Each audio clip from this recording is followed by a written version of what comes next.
देखिए, बॉलीवुड ही क्या, जाने कितने लोग हिंदू धर्म को निशाना बनाते रहे हैं। पिछले 1000 वर्षों से कोई निशाना अगर है तो हिंदू और हिंदुस्तान ही तो है, और कौन है। समस्या ये है कि हम कहते हैं कि बॉलीवुड हमको निशाना बना रहा है और हम ही टिकट कटा के करोड़ों रुपए की उनकी कमाई करवा देते हैं।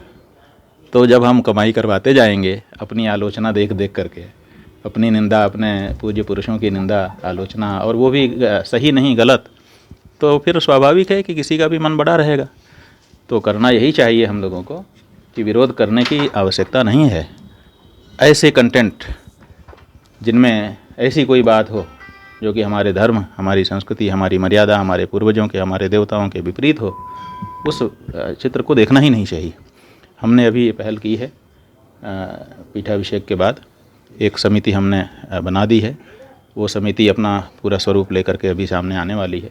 उसका मूल यही है कि हम एक विभाग रखेंगे जिसमें जितने भी चलचित्र बन रहे हैं और जितने भी धारावाहिक टेलीविज़न आदि पर दिखाए जा रहे हैं उनको हमारे विशेषज्ञ देखेंगे, और जहाँ पर भी आपत्तिजनक कोई बात होगी उसको बाकायदा लिख करके और प्रमाण के साथ वो सार्वजनिक करेंगे कि ये बात हमारे शास्त्रों के, हमारी मान्यताओं के, हमारी परंपराओं के विपरीत इसमें दिखाई जा रही है।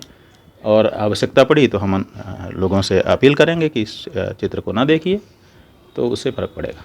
आज क्या लगता है कि फिल्मों को हिट कराने के लिए जो है हिंदुत्व को या देवी देवताओं को निशाना बनाया जा रहा है ताकि वो विवाद में आए और लोग ज़्यादा से ज़्यादा जो है। देखिए, सब लोग जानते हैं कि क्या रणनीति है। जो मार्केटिंग करने वाले हैं उनकी तरह तरह की रणनीति होती है अपने आप को बेचने के लिए। तो वो कभी कभी विरोध करवाते हैं, कभी कभी समर्थन करवाते हैं, और तरीके से लोगों के मन में जिज्ञासा उत्पन्न कर देते हैं कि इस चीज़ को देखा जाए। वो अपनी रणनीति पे काम कर रहे हैं। हमें तो अपनी बात को सही करना होगा, और हमारी बात सही ये है कि ऐसी चीज़ों को हम प्रोत्साहन न दें। भाई, ये तो सच है ना। देखिए, बात यही हुई थी कि भारत आज़ाद हो। पहले अंग्रेज़ यहाँ पर शासन कर रहे थे, मुग़लों से उन्होंने शासन अपने हाथ में लिया था, और फिर ये हो गया कि भारत के लोग बोले कि नहीं नहीं, स्वतंत्र होंगे हम। हमारे गुरुजी महाराज, जो कि 2 पीठ के शंकराचार्य जी थे, उन्होंने स्वयं स्वतंत्रता संग्राम में भाग लिया, जेल गए, यातनाएं सही। ये किस लिए? कि भारत आज़ाद हो जाए। अब जब भारत के आज़ाद होने की सूरत बनी तो घर में एक झगड़ा हो गया, हिंदू मुस्लिम का झगड़ा हो गया कि साहब हम हिंदू हैं, हम मुसलमान हैं, और एक ही दल के नेता लोगों में आपस में टकराहट हुई। जिन्ना साहब ने कहा कि नहीं नहीं, हम हिंदुओं के साथ रहना हमारा मुश्किल है। डायरेक्ट एक्शन की घोषणा उन्होंने कर दी कि हम सीधे सीधे मारपीट कर देंगे। तो उससे बड़ी परिस्थिति उत्पन्न हुई। तो ये निर्णय लिया गया कि ठीक है, मुसलमान अलग हो जाएं और हिंदू अलग हो जाएं, दोनों में झगड़ा ना हो। तो जब मुसलमान अलग हो जाएं तो मुसलमान का हमारे लिए ज़मीन दो। तो वो ज़मीन पाकिस्तान, जहाँ पर उनकी बहुतायत थी, वो उनको दे दी गई। यही समझौता हुआ। जैसे 2 भाई में होता है वैसे ही बंटवारा हुआ। हिंदू मुसलमान दोनों भाई माने गए, बड़े छोटे, और दोनों में बंटवारा हो गया कि आधा तुम ले लो, आधा तुम ले लो, जिसकी जितना अनुपात है। अनुपात में हम लोग बट गए। तो स्वाभाविक था कि हिंदुओं को यहाँ रह जाना था, और जो पाकिस्तान नया देश हमारे ही टुकड़े को काट करके बना था, वहाँ मुसलमानों को चला जाना था। तो सवाल ये है कि जब इस आधार पर ही ये बंटवारा हुआ था तो मुसलमानों को पाकिस्तान चले जाना चाहिए था। आपने बंटवारा करके टुकड़ा भी ले लिया धर्म के नाम पर, और आप यहीं पर बने हुए हो। तो ये असल बात क्या है कि जब ये बंटवारा हो गया तो विस्थापन होने लगा। पाकिस्तान से हिंदुस्तान आने लगे और हिंदुस्तान से मुस्लिम पाकिस्तान जाने लगे। उसी बीच में मारपीट शुरू हो गई। अंग्रेज़ पहले से ये बात कहते चले आ रहे थे कि भारतीयों में इतने बड़े देश को संभालने की ताकत नहीं है, कि आप लोग संभाल नहीं पाओगे, हम आपको अगर स्वतंत्रता दे भी दें तो आप इस देश को चला नहीं पाओगे। ये उनका बहुत लंबे समय से रटना था। तो जब ये मारपीट शुरू हुई तो लॉर्ड माउंटबेटन ने पत्र लिखा नेहरू जी को कि साहब देखिए, हम तो कहते थे कि आप लोग संभाल नहीं पाओगे, तो अब आप संभाल नहीं पा रहे हैं, जल्दी से जल्दी इस खून खराबे को रोकिए, नहीं तो हम स्वतंत्रता जो दी गई है उसको वापस लेंगे। ये उन्होंने क्लाज में रखा था कि अगर आप संभाल नहीं पाएंगे तो हम फिर से आ जाएंगे। उन्होंने कहा हम आ जाएंगे। तो नेहरू जी को भी इधर और उधर जिन्ना जी को, दोनों लोगों को तत्काल यथास्थिति बनानी पड़ गई। जो विस्थापन होना था कि इधर के लोग उधर, उधर के लोग इधर आने थे, और पूरी तरह से ये हिंदुस्तान और वो पाकिस्तान होना था, वो यथास्थिति करके रोक दिया गया कि भैया अभी रुक जाओ, फिर बाद में देखते हैं। अब वो यथास्थिति, जैसे आरक्षण के मामले में 10 साल के लिए आया था, आज तक नहीं टला, वैसे वो यथास्थिति 70 साल 75 साल हो गए, अभी तक नहीं टल रही है।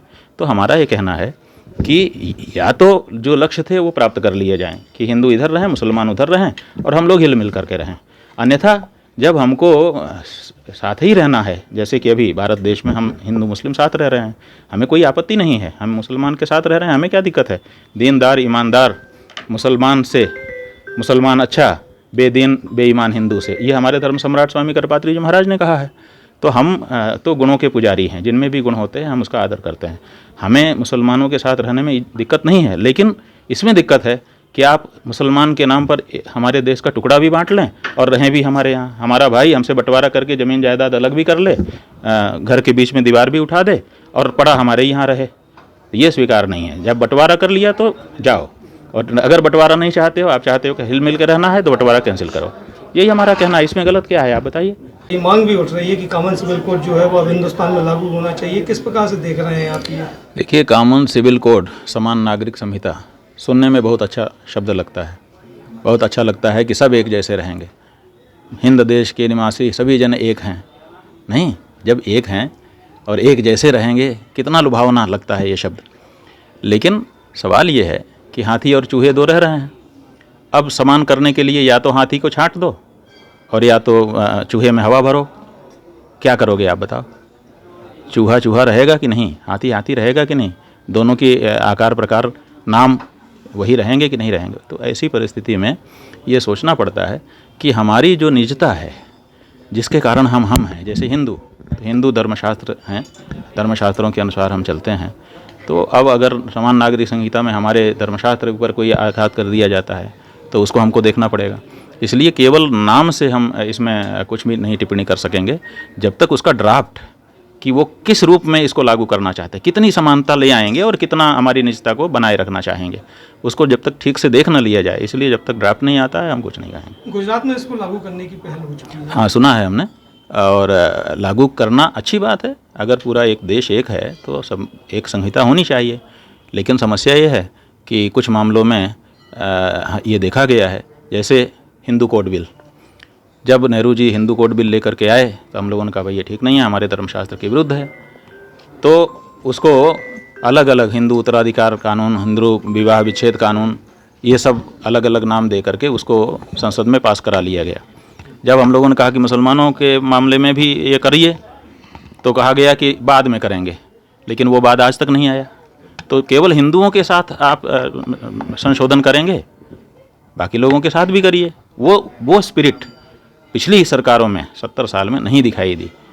अगर ये सरकार ऐसा कुछ करती है कि सबको बांधती है और सबको लेके एकता बनाती है, वो बिना ड्राफ्ट देखे कुछ नहीं कहा जा सकता। इसीलिए हम कह रहे हैं। विभिन्न कार्यक्रम भी कल हुए और आयोजक बढ़िया आयोजक, किस तरीके से? देखिए, हम पहले से भी जबलपुर आते रहे हैं और जबलपुर के लोग अपने, जैसा कि नाम है संस्कारधानी, आपने भी उसका उपयोग किया, अपने संस्कारों के द्वारा हमें सदा से आकर्षित करते रहे। कल का एक अलग अवसर था, क्योंकि ज्योतिष पीठ पर हमारा अभिषेक हुआ, उसके बाद हम आ रहे थे। तो स्वाभाविक है कि एक ज्योतिष पीठाधीश्वर जगतगुरु शंकराचार्य जी के स्वागत के लिए एक उत्साह था। व्यक्तिगत हमारे लिए तो जो व्यक्तिगत जुड़े हुए हैं लोग, उनके मन में था ही, एक पद के साथ स्वागत करने की उनके अंदर उत्कंठा थी और बड़े भाव से सब लोगों ने स्वागत किया।